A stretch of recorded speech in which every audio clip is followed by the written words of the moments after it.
Hello and welcome to another LeetCode solution video. This is problem number 36, Valid Sudoku.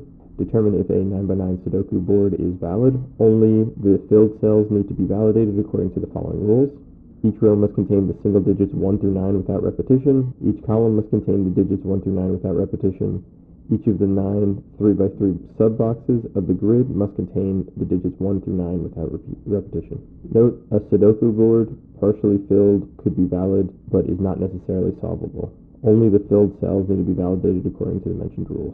For example 1, they show a Sudoku board visually, and the input for the board is laid out as a two-dimensional array, and this one is true because there are no duplicates in the same row, there are no duplicates in the same column, and each of the 3x3 sub-boxes do not contain a duplicate. And for example 2, we're given an input board, and the output for this is false, and this is because we have 2 8s in the first column. Let's go through an example. For this example, we're given the following Sudoku board. For our solution, we're going to go through our Sudoku board row by row and column by column, and for each number we come across, we will add it to our row column tuple array, and we'll insert 3 tuples per number into our rows columns tuple. And the first one will be our row position with our element value, then our element value with our column position, and then the third will be our row divided by 3 rounded down, our column divided by 3 rounded down, and our element.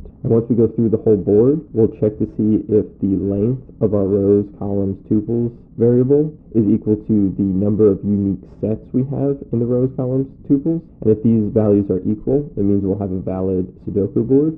And if these values are not equal, it means our Sudoku board is not valid, and that's because one or more of the numbers on the board are duplicates in the row, in the column, or in their 3x3 sub-box. So for our first tuple we add, we will have our index of 0, our element will be 5, which is referring to this space right here. Our element will be 5, and our column will also be 0.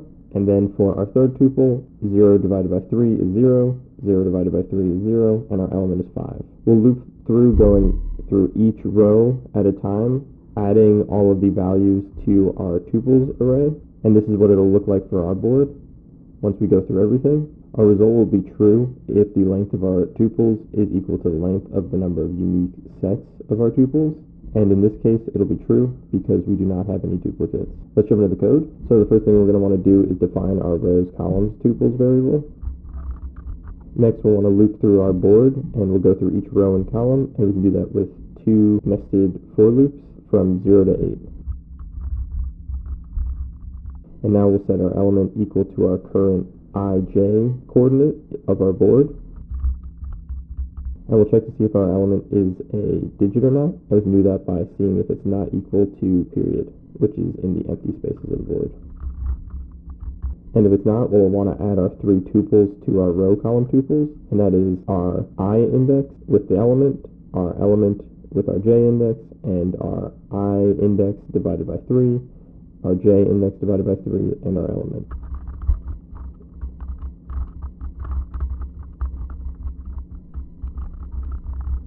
And finally, we want to return true if the length of our rows, columns, tuples is equal to the number of unique sets in our rows, column, tuples. And that's it for the code, so let's run this. All test case passed, so let's submit. Our solution was accepted, so that's it for this problem. If you like this video and want to see more content like it, make sure to check out my channel. Thanks for watching.